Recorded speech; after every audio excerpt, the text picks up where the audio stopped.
prepare the system in multiple languages. We had it in Russian, because we had a great number of Russian immigrants, but we also had it in Chinese for the sake of the flooring workers who all happen to come from China.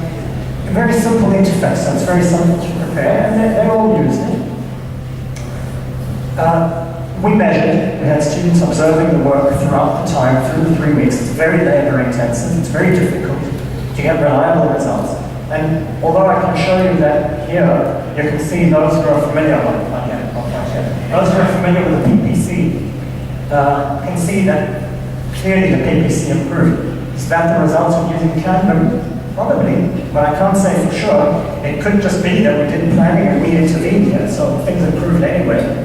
We do know that what we call the labor stability index improved, which means there were many fewer times when workers were sent from the site or came back to the site, so there was better flow in the work. But the real challenge with this is to try to get good experimental results. And as I said, it's very difficult on site when the system's not complete, but more importantly, for a system like this to work well and to be able to have reliable comparisons, you have to have it installed for a period of time and have very good measures of how work was before and how it was after.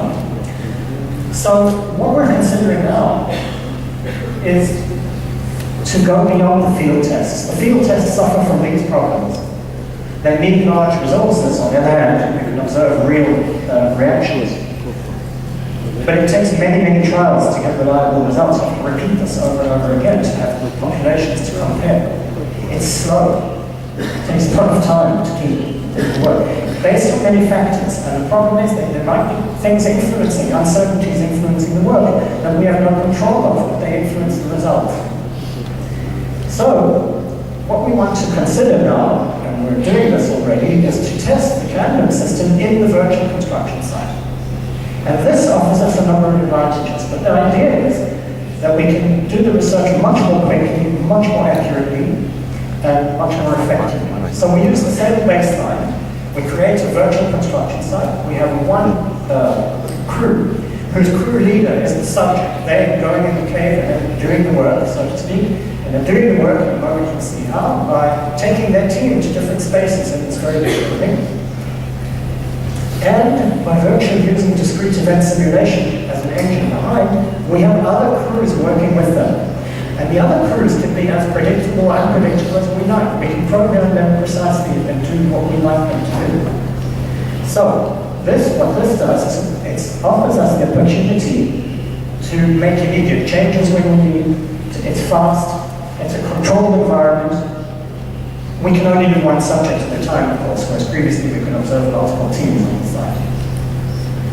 So the research method says that we'll take 20 subjects, 10 of them will work with the candidate system, 10 of them will work without the candidate system.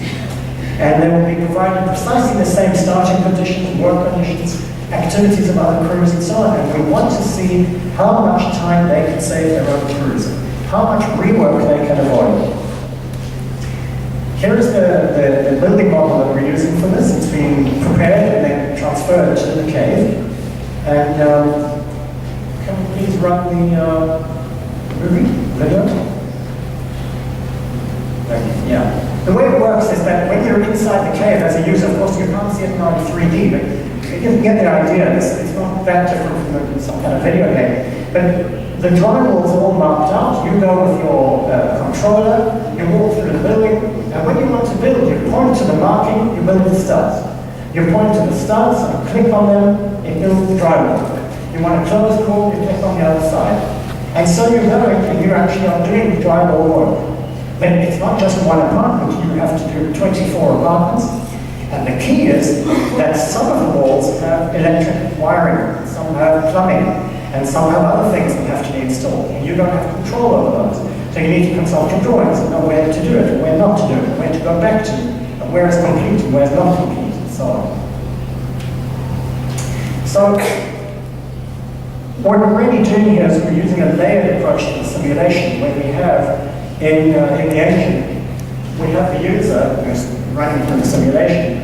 We have a layer of software nodes that we program to link their actions to the data, get that information into the database, and behind that, we have the simulation logic that can run the discrete event simulation. So in effect, we're using the virtual reality engine with the discrete event simulation engine, and they're communicating between them about what's going on, so that the subject is in the virtual cave, but the cave is behaving and responding to what they're doing, and vice versa. And so, the real benefits that we expect from the virtual reality are, first, of course, that the model allows you to travel freely and safely in the building. There's no danger involved, as it would be on a construction site, and to perform any of the work. We reckon that experiments that would take about a week to monitor on the site, the same amount of work for it to improve, we can do in 2 to 3 hours in the cave. And of course, that's a major difference in terms of our own resources as experimenters. And most importantly, we can control all the parameters. We can control when crews leave and come. We can control when other crews are sick for a day or not sick for a day, which we can't in a real-life experiment. So, to summarize, what I've tried to do is to give you just a taste of each of the different areas of building modeling research, discrete event simulations, and virtual reality research, and projects where there is essentially no connection between them.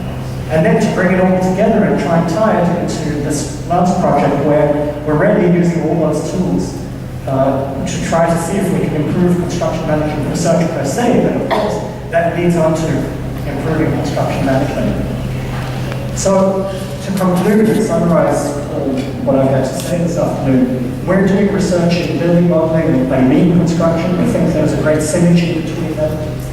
Our toolbox, if you like, includes discrete event simulation, building modeling, virtual reality, and the principles of lean construction that help as a guide. And we think that they can be used creatively in combinations, in different combinations for different problems. And as I said, our goal is a way to find ways to help improve construction eventually. And so I assume and hope that some of our work finds resonance not only with the academic community and the research community, but also with industry. Obrigado.